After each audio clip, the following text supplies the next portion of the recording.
the Montana Territory, 1876. For Dr. Theodore Brennan, the journey to the Donnelly homestead was a trek into the mouth of silence. The mountain pass was a narrow ribbon of dirt, choked by pines that blocked out the sun. The only sounds were the labored breathing of his horse and the ominous creak of his saddle. He was here on the desperate word of the mail carrier, Jake Harrison, who spoke of a family that had wintered wrong and of a smell around their cabin that didn't belong. Brennan, a man with a sharp mind honed in European universities and a past he was fleeing, felt the isolation seep into his bones. This was a land where people could vanish, and the wilderness would swallow the secret whole. He found the cabin nestled in a suffocatingly small valley. It was well built, orderly, but it felt less like a home and more like a fortress. As he dismounted, the smell hit him, a cloying, sweet odor of decay that lay heavy on the thin mountain air. It was the smell of spoiled meat and turned earth. The family emerged to greet him, and a chill unrelated to the cold touched Brennan's spine. They were all strikingly similar: pale skin, sharp cheekbones, and eyes of a uniform, frosty blue. Patrick Donnelly, the patriarch, shook his hand.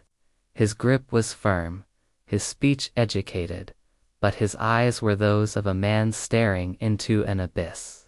His wife, Bridge, was a wraith, her face gaunt, her movements jerky and nervous. She herded her 4 children behind her like a mother goose protecting goslings from a hawk. The children, Seamus, Moira, Colleen, and young Declan, were silent and watchful, their obedience feeling more like fear. Patrick claimed they had endured a difficult winter but were managing. Brennan's trained eye saw the lies in the details. Bridge's hands had a perpetual tremor. Seamus, the eldest son, flinched when his father spoke. And behind the cabin, Brennan's blood ran cold. A row of 11 small, neatly arranged graves, each marked with an identical, crude wooden cross. "The mountain is harsh on the weak, Doctor," Patrick said, his voice devoid of emotion. "It is God's mercy they did not suffer long." Brennan's offer to fetch supplies or a preacher was met with a cold, firm refusal. The family's isolation was not just geographical. It was a wall they fiercely maintained. Weeks later, an urgent message arrived. The Donnellys were asking for help. Moira was in labor. The summons was unprecedented, a crack in their fortress wall. Brennan rode hard, the memory of those small graves driving him forward. He arrived to a scene of stifling heat and palpable dread. Inside the cramped cabin, Moira labored in a back room, but the family was not panicked. They were preparing. They moved with a grim, practiced efficiency that chilled Brennan more than any scream of pain could.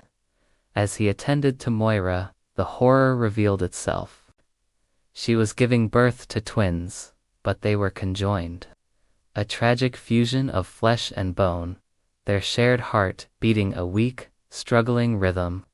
Brennan's medical mind raced, knowing survival was impossible here. In the frantic moments, his boot caught a loose floorboard. Glancing down, he saw the edge of something hidden, oilcloth wrapping. Later, as the family was distracted by the tragic birth, he pried it loose. Hidden in the oilcloth were journals, not one, but several, their leather covers worn smooth by generations of hands. Brennan stole a moment to open one.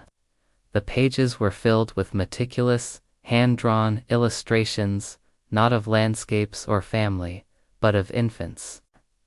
Each one was deformed in a unique and heartbreaking way. Twisted spines, cleft palates, missing limbs. Beside each drawing were clinical notes. Subject 17G. Male, severe hydrocephalus. Remedial action taken. Subject to 2C. Female, serenomelia. Not viable. The dates spanned back to the 1790s in County Cork, Ireland.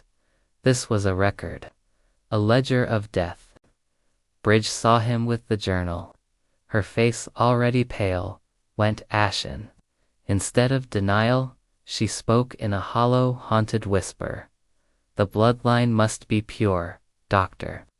Weakness cannot be allowed to fester. It is a mercy, a necessary mercy. The full, grotesque truth crashed down upon him. This was no simple case of frontier hardship or madness. The Donnellys were the keepers of a 5-generation experiment. Patrick and Bridge were first cousins, a deliberate union to strengthen the blood, continuing a practice begun by a fanatical ancestor who believed he could breed a superior Irish lineage. They had intermarried for decades, concentrating desired traits, those pale eyes, that sharp intelligence with the ruthlessness of livestock farmers. And like farmers, they culled. Any child born imperfect was deemed a threat to the genetic purity and was eliminated. The journals were their breeding logs. The small graves were their harvest. The conjoined twins were not an anomaly. They were the inevitable, catastrophic result of their experiment. Their pursuit of perfection had created only monsters. Brennan confronted Patrick, the journals clutched in his hand like a verdict. The patriarch's defiance crumbled, replaced by the exhausted confession of a man finally facing the monstrous sum of his life's work. He spoke of his ancestors' twisted dream of purifying the stock, of the terrible price that had to be paid for genetic excellence. But Brennan saw only the cost. A trail of murdered infants stretching across an ocean and a century, and a living family psychologically shattered by the horrors they had inflicted and witnessed. The twins did not survive the night. Their struggle ended quietly, the final victims of a monstrous ideal. Brennan left that cursed valley, the weight of what he'd discovered pressing on him heavier than any mountain. He would report it. Authorities would come. The Donnelly name would become a whispered legend of horror. But as he rode away, he knew some truths were too dark to ever truly be buried.